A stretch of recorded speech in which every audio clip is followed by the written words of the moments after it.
Zander Clark has pumped Rangers out the Scottish Cup. He's a man, he's a fucking great guy, he's a big great guy, and he's a big guy that has done the damage here to Steven Gerrard's chances of being a double with Rangers this season. So it's only going to be the one title for Gerrard. But speaking of a team that can do the double, St Johnstone won the League Cup and now they've got a chance to win the Scottish Cup. Yes, and that would be the first team other than the old firm since 89-90. And who was that team? Aberdeen. Was it? I think it was Aberdeen. I can't remember who it was, but regardless of who it was, St Johnstone now have got a great chance to go on and do it, and I think they thoroughly deserved this win.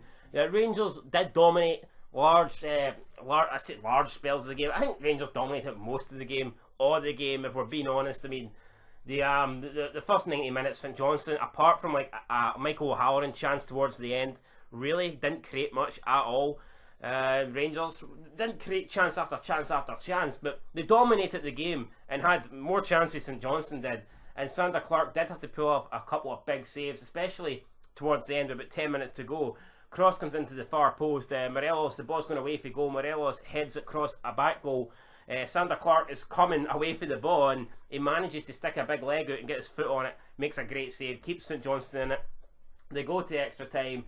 The first 15 minutes, not a lot happened. Rangers edged it, dominated again. St Johnstone were just sitting back, defending well. But as soon as they got the ball, they weren't trying to play out of defence. They were just kind of like clear their lines. So as soon as they got the ball and they were punting up, Rangers were getting it straight back. So you could sense that St Johnstone were tiring a bit, or at least that's what it looked like. It looked like St Johnstone were getting tired, and you felt like maybe the goal was coming for Rangers, and could St Johnstone hang on for another 15 minutes? Well, the start of the second period, the second time, extra time, hard to speak here, what a game that was. But anyway, at the start of the second period of extra time, it was actually St Johnstone who came out better, and Michael O'Halloran had a really good chance, and this time it was McGregor forced into making a good save to keep his team in it.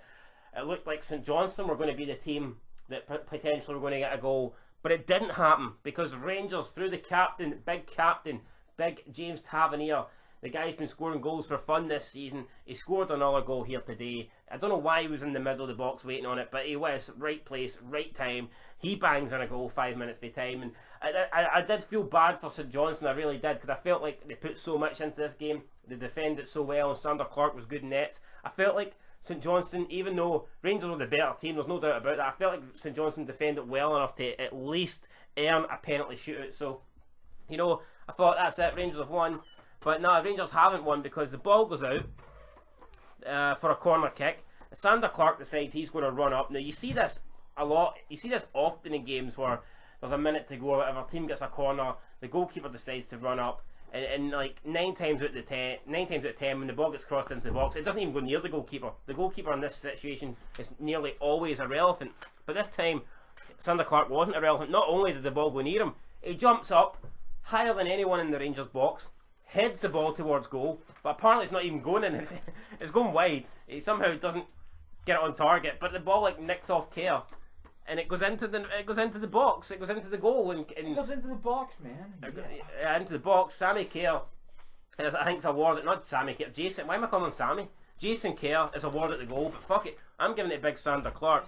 Aye, we'll give him the goal, right? But end of the day, guys, Celtic, Rangers were absolute pish. Right, well, we haven't discussed the penalty shootout yet, so let's discuss the fucking penalty shootout.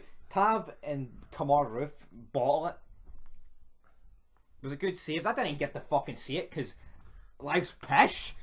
They just get put out. Yeah, let's be honest, this guy didn't even watch the game, right? He doesn't even know what happened. I do. So I did watch. Oh, I didn't watch. You didn't even watch the game. You fucking listened to it on BBC Sports Sound. I actually watched 119 minutes of the game. You didn't watch with Mar, did you? I watched 100. I watched 121 fucking minutes. You missed 7. It was 1-0. You missed 7 goals. You missed 7 goals. You missed 7 goals. Anyway, right, penalty shootout time. St Johnstone players, superb. 4 penalties, unsavable, untouchable. Rangers penalties weren't that great. Big Clark makes 2 saves, knocks Rangers out the cup. I mean, Rangers' season, I think, is kind of falling off the rails now. Pish. It's not the greatest. Well, let's be real. Treble should have been easy this year. Right, well, hold on. Celtic were out the other cup, right? So therefore, real Rangers are by far the favourite first half of the season. They're fucking tanking everyone, right? You look at this cup, they put out Celtic, they do the hard work. Home game against pishy St Johnstone. The Rangers just made them look good by how pish Rangers were. Rangers fucking turn up, they blow St Johnstone away, but they're pish and they've been shit for months. And then Europa League, Slavia Prague are pit. If Arsenal can beat Slavia Prague 4-0, Rangers in the first half of the season could fucking blow Slavia Prague away. Rangers remind me of our YouTube channel stuff. Just absolute fucking disaster. No, I don't know what it is. Like, this whole gimmick of Rangers and cup competitions, they bottle it. I get that because they do. But how can they, like, pump Galatasaray in the playoff round? They beat Legia Warsaw. They beat that UFA team, but they can't beat fucking St Johnstone. I know, it's a disgrace. What is it with the Scottish Cups? But Europa League, they can take it toe to toe with the best. Like, I'm not saying Rangers would. See, we offered Rangers this at the start of the season, they would have took it 100% to stop 10 in a row. But can you really base this as a successful season for Rangers just purely because Celtic have failed? Because that's what it is. If we're being perfectly honest here, Rangers should have. I think Rangers were favourites against Slavia Prague, should have went through, and they've been knocked out both cups by St Mirren and St Johnstone. This is not a successful season for Rangers. Yeah, it seems like a successful season because they stopped 10 in a row. Yeah. But that could partly be due to Celtic be shit. I mean, it could very possibly well be that it's a successful season, but when you look at it, it should have been a lot more. And that's the bottom line, guys. We're going to eat a kebab. I'm going to kill myself. Till next time. Peace.